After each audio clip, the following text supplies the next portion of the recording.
रात के 12 बज रहे थे। पुरानी हवेली के सामने धुंध छाई थी। हवा में किसी पुराने जमाने की सी गंध थी, जैसे समय वहीं रुक गया हो।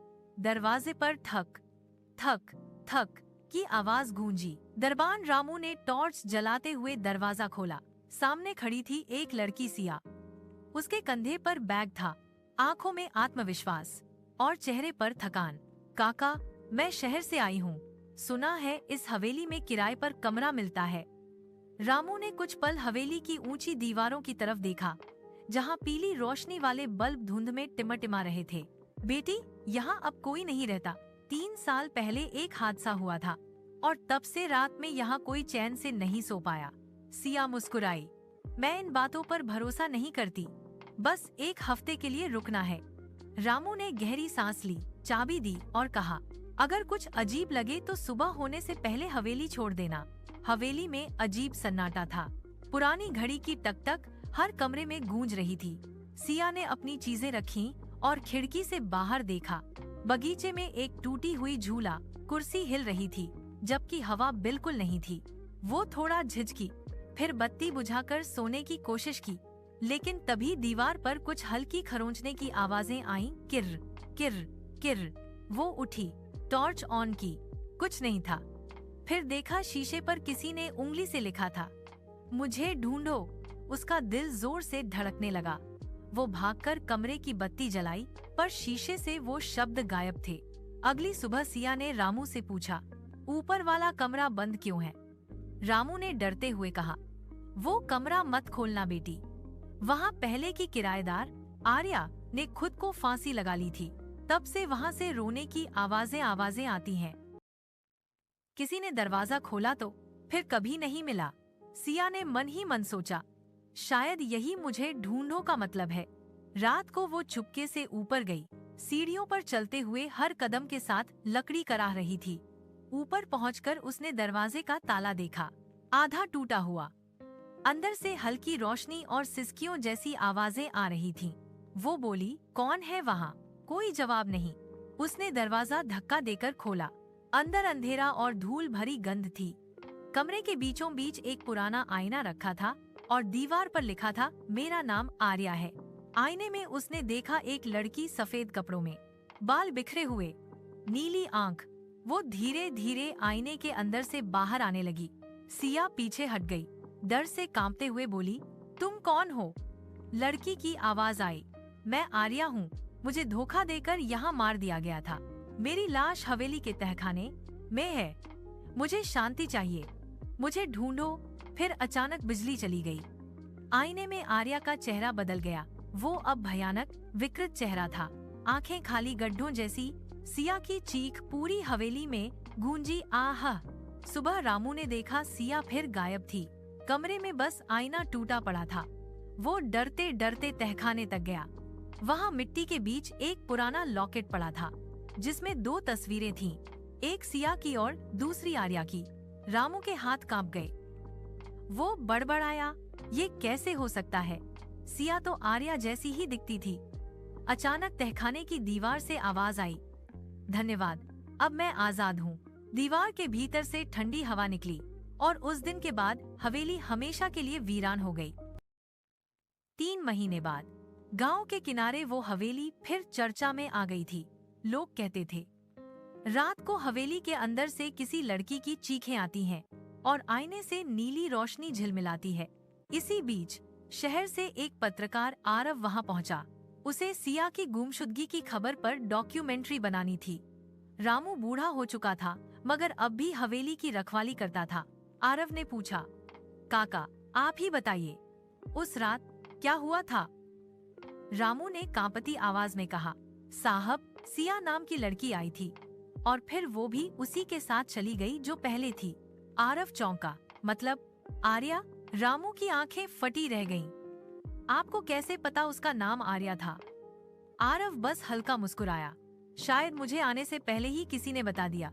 रात को आरव हवेली के एक कमरे में ठहरा। तभी उसकी नजर पुराने फर्श के नीचे एक लकड़ी के बक्से पर पड़ी। बक्से में एक फटी पुरानी डायरी रखी थी, जिस पर लिखा था, सिया वर्मा 2022। वो पढ़ने लगा। पहली रात अजीब थी। आईने में कोई चेहरा दिखा, मुझे वो कमरे की तरफ खींचता जा रहा है।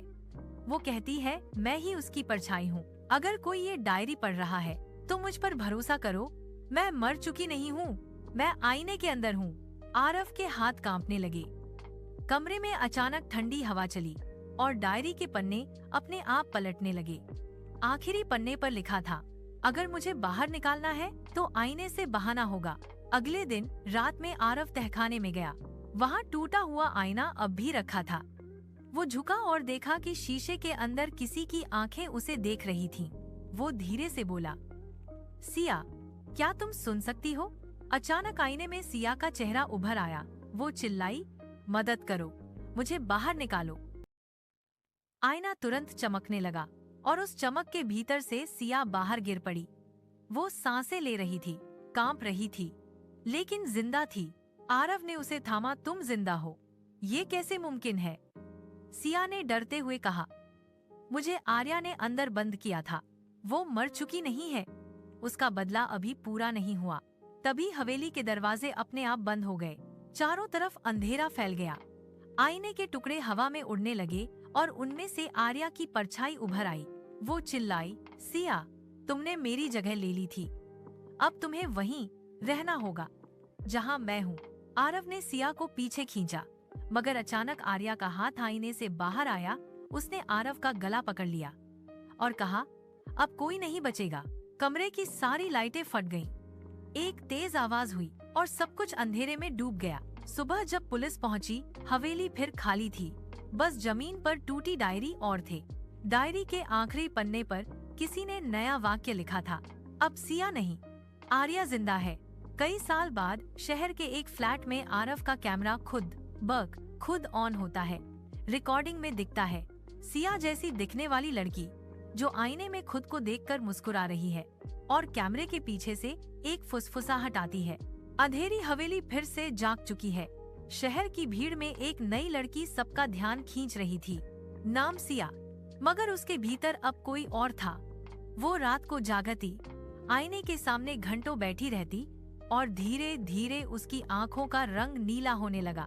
उसने एक पुराना अपार्टमेंट किराए पर लिया, जहां हर रात कमरे में आईने की हल्की नीली चमक दिखाई देती थी। कई बार नीचे वाले पड़ोसी को ऐसा लगता कि वो किसी से बातें कर रही है, पर कमरे में वो अकेली होती। एक दिन उसने खुद से कहा, अब मुझे किसी को ढूंढना है। आरव उस हादसे के बाद गायब हो गया था। कहते हैं उसे मानसिक झटका लगा था, मगर एक रात वही अपार्टमेंट की गली में वो दिखाई दिया, कमजोर, डरा हुआ, हाथ में कैमरा लिए। वो लोगों से कह रहा था, वो अभी तक मेरे साथ है, वो मेरे अंदर है। जब वो सिया के दरवाजे तक पहुंचा, दरवाजा अपने आप खुल गया। कमरे में नीली रोशनी थी और दीवार पर लिखा था, स्वागत है आरव। आईने के सामने सिया खड़ी थी, लेकिन उसके चेहरे पर आर्या की मुस्कान थी। वो बोली, तुमने मुझे आजाद किया था, याद है? अब तुम्हें इनाम दूंगी। आरव के कैमरे ने सब रिकॉर्ड किया। सिया धीरे धीरे हवा में उठी, उसके बाल अपने आप लहराने लगे। आईने से कई हाथ बाहर निकले, जो आरव को अपनी ओर खींचने लगे। वो चिल्लाया, सिया, तुम्हारे अंदर कौन है? वो बोली, आर्या, अब मैं हमेशा जिंदा रहूंगी। आईना फटा और पूरा कमरा काले धुएं से भर गया। रिकॉर्डिंग यहीं रुक जाती है। पुलिस को उस फ्लैट से बस कैमरा मिला। वीडियो में आरव की आखिरी आवाज थी, अगर कोई ये देख रहा है, हवेली को मत ढूंढना, वो अब शहर में है। इसके बाद कई लोग उस बिल्डिंग में गायब होने लगे। हर बार उनके कमरों के आईने टूटे हुए मिलते और शीशे पर लिखा होता, मुझे ढूंढो। कुछ महीनों बाद खबर आई कि शहर के बाहर वही पुरानी अंधेरी हवेली दोबारा चमक उठी थी। लोगों ने कहा कि अंदर रोशनी जल रही है और कोई लड़की वहां फिर से रह रही है। किसी ने खिड़की से झांककर देखा, वो सिया थी। आईने में खुद को देखकर मुस्कुरा रही थी, लेकिन जैसे ही उसने सिर उठाया, उसकी आंखें नीली चमकने लगीं और उसने धीरे से कहा, मैं आर्या नहीं हूँ, मैं दोनों हूँ। हवेली के बाहर बोर्ड लगा है, किराए के लिए उपलब्ध। समय बीत चुका था, पर हवेली का असर अब खत्म नहीं हुआ था। शहर के अलग अलग इलाकों में अजीब हादसे होने लगे थे। लोग कहते, जिसने भी अपने घर का आईना देखा, वो अगले दिन गायब हो गया। शहर की पुलिस को एक ही समानता मिल रही थी, हर घर में टूटा हुआ शीशा और शीशे पर लिखा एक ही वाक्य, मुझे ढूंढो। केस की जांच के लिए इंस्पेक्टर कविता मेहरा को बुलाया गया। वो तर्कशील, बहादुर और भूतों पर विश्वास न करने वाली महिला थी। उसने कहा, ये सब बकवास है, किसी साइको किलर का काम है। लेकिन जब उसने एक फ्लैट की सीसीटीवी फुटेज देखी तो उसकी रूह कांप गई। वीडियो में एक लड़की रात के 3 बजे आईने के सामने खड़ी होकर खुद से बात कर रही थी। फिर अचानक वो आईने के अंदर खिंच गई और शीशा खुद फट गया। कविता के मुंह से बस इतना निकला, ये इंसानी नहीं था। कविता ने हवेली के पुराने रिकॉर्ड खंगाले। उसे सिया और आर्या के नाम मिले। वो उसी हवेली में पहुंची जो अब फिर से चमक रही थी। अंदर धूल थी, पर बीच कमरे में रखा था वो पुराना आईना। उसने अपना कैमरा ऑन किया और धीरे से बोली, सिया, आर्या, कौन हो तुम? अचानक आईने में नीली रोशनी फैली और उसमें उसकी ही परछाई मुस्कुराने लगी। वो बोली, तुम भी हमें ढूंढने आई हो, अब तुम भी हमारे साथ रहो। कविता ने पीछे हटना चाहा, लेकिन आईने से एक ठंडा हाथ बाहर निकला और उसकी गर्दन पकड़ ली। वो चीख पड़ी, नहीं। कमरे की बत्ती बुझी और कैमरा गिर गया। रिकॉर्डिंग में बस इतना दिखा, आईने में अब 2 परछाइयां थीं। अगली सुबह पुलिस को हवेली खाली मिली, पर तभी शहर में हर जगह के आईनों में हल्की नीली रोशनी दिखने लगी। बाथरूम, मॉल, कारें, यहाँ तक कि मोबाइल स्क्रीन तक, हर जगह किसी का चेहरा झलकने लगा। लोगों ने बताना शुरू किया, मैंने अपनी आंखों में किसी और को देखा। आईने में कोई सांस ले रहा था और उसने कहा, मुझे ढूंढो। सरकार ने टीवी पर ऐलान किया, सभी आईने, स्क्रीन और रिफ्लेक्टिव सतहों को ढक दें। यह जन सुरक्षा आदेश है। लेकिन तब तक बहुत देर हो चुकी थी। रात के 12 बजे पूरे शहर की बिजली गुल हो गई, केवल नीली चमक रह गई। हर घर में आईने झिलमिलाने लगे, उनमें से लाखों चेहरे उभर आए। सिया, आर्या, कविता और वो सब जो पहले फंस चुके थे। सभी एक सुर में बोले, अब कोई आईना खाली नहीं रहेगा।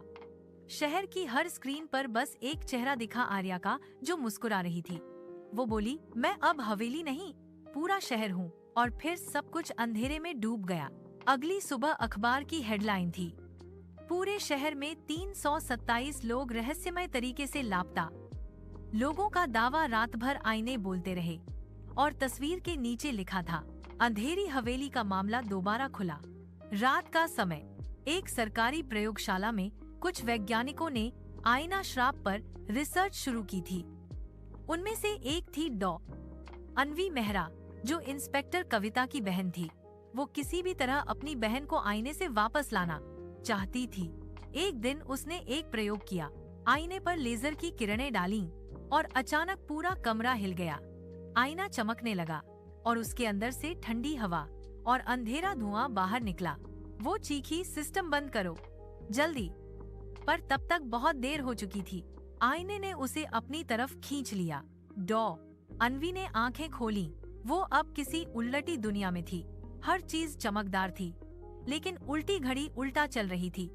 आसमान काला था और जमीन पर आईनों का जंगल फैला था। वो बोली, मैं कहाँ हूँ? तभी आवाज आई, तुम वहीं हो जहाँ सब आ जाते हैं। आईने के पार उसके सामने आर्या खड़ी थी, अब पूरी तरह अंधेरे का रूप धारण किए हुए। उसके चेहरे से नीली रोशनी निकल रही थी। यह मेरी दुनिया है अन्वी, तुम्हारी बहन अब यहीं है, देखो। आर्या ने इशारा किया और आईनों में कविता, सिया और आरव के चेहरे दिखाई दिए। सब फंसे हुए, अपनी ही चीखों में झकड़े हुए। अन्वी ने कांपती आवाज में कहा, मैं इन्हें वापस ले जाऊंगी। आर्या हंसने लगी, यहाँ से कोई नहीं लौटता। जो लौटने की कोशिश करता है वो 2 हिस्सों में बंट जाता है, एक शरीर बाहर और आत्मा यहीं। अन्वी ने एक शीशे का टुकड़ा उठाया, उस पर अपनी उंगली काटी, खून गिराया और कहा, अगर तेरा खेल खून से शुरू हुआ था तो खत्म भी खून से होगा। आईने की धरती कांपने लगी, हर तरफ से आवाजें आने लगी। हमें बाहर ले चलो, हमें देखो, आर्या ने चिल्लाकर कहा। तुम मुझे नहीं हरा सकती। अन्वी ने सिया का हाथ थामा और कहा, सिर्फ एक रास्ता है, किसी को रहना होगा, बाकी सबको बाहर भेजने के लिए।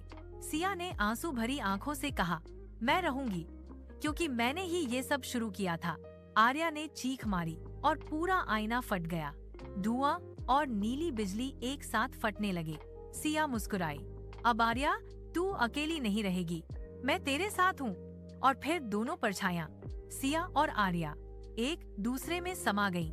अन्वी की आंखें खुलीं। वो फिर प्रयोगशाला में थी। आईना अब टूटा हुआ था और बिजली शांत। उसके सामने कविता पड़ी थी, जिंदा मगर बेहोश। धीरे धीरे वो उठी और बोली, वो चली गई, लेकिन मुझे लगता है वो अब भी हमें देख रही है। अन्वी ने आईने के टूटे टुकड़े की तरफ देखा। उस पर किसी ने खून से लिखा था, आईने के पार कभी सन्नाटा नहीं होता। सालों बाद शहर में फिर एक नई लड़की अपने कमरे में सजावट कर रही थी। वो मुस्कुराई और बोली, कितना खूबसूरत आईना है। कैमरा जूम करता है। आईने में उसका चेहरा मुस्कुरा रहा है, पर उसकी परछाई नहीं। परछाई धीरे से फुसफुसाती है, मुझे ढूंढो। समाप्त।